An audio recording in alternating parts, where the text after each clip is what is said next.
നമസ്കാരം.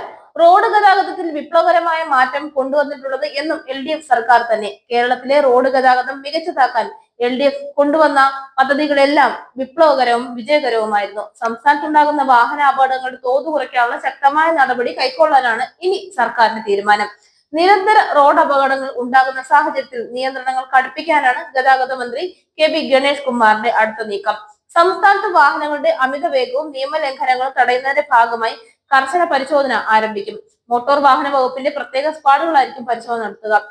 ക്യാമറ വഴി കണ്ടെത്തുന്ന നിയമലംഘനങ്ങൾക്ക് വേഗത്തിൽ ചലാൻ അയക്കാനും ട്രാൻസ്പോർട്ട് കമ്മീഷണർക്ക് ഗതാഗത മന്ത്രിയുടെ നിർദ്ദേശമുണ്ട്.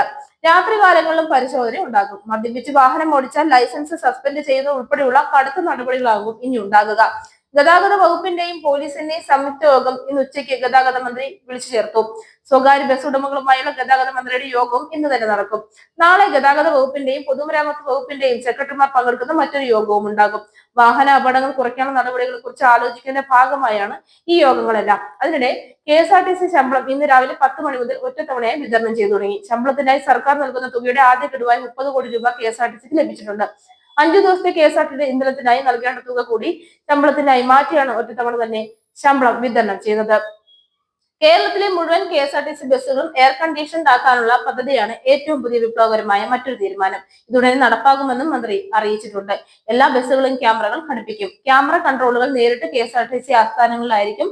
ഡ്രൈവർമാർ ഉറങ്ങുന്നുണ്ടോ എന്ന് പരിശോധിക്കുന്നതിനുള്ള ആധുനിക ക്യാമറകൾ കൂടി ഫിറ്റ് ചെയ്യുന്നത് പരിഗണനയിലാണ്. അടുത്ത 2-3 മാസത്തിനകം എല്ലാ മാസവും 1-ാം തീയതിന് ശമ്പളം നൽകാനുള്ള ഏർപ്പാടുകൾ തുടങ്ങുമെന്നും മന്ത്രി പറയുന്നുണ്ട്. പാലക്കാട് KSRTC ബസ് ടെർമിനലിൽ ശീതീകരിച്ച ഓഫീസ് മുറികളുടെയും ജീവനക്കാരുടെ ശീതീകരിച്ച വിശ്രമ മുറികളുടെയും ഉദ്ഘാടനം നിർവഹിച്ച് സംസാരിക്കുമ്പോഴായിരുന്നു മന്ത്രിയുടെ പുതിയ വെളിപ്പെടുത്തൽ. കുടുംബസമേതമായുള്ള യാത്രക്കാരെ കൂടുതലായി KSRTCയിലേക്ക് ആകർഷിക്കാനുള്ള പദ്ധതികളും ഉടൻ ആവിഷ്കരിക്കും. ഇതിനായി KSRTCയിൽ സുരക്ഷിതത്വത്തിനും ശുചിത്വത്തിനും മികച്ച ഭക്ഷണത്തിനും പ്രാധാന്യം നൽകും. ജീവനക്കാർക്ക് മികച്ച വിശ്രമ സൗകര്യം അനുവദിക്കും. KSRTCയിലെ ശുചിമുറികൾ ഉടൻ ഉപയോഗയോഗ്യമാക്കും. KSRTC ബസ്സുകളിലെ തകരാറുകൾ യഥാസമയം പരിഹരിച്ച് നൽകിയില്ലെങ്കിൽ മെക്കാനിക് വിഭാഗത്തിലെ ബന്ധപ്പെട്ടവർക്കെതിരെ നടപടി ഉണ്ടാകുമെന്നും മന്ത്രി പറഞ്ഞിരുന്നു.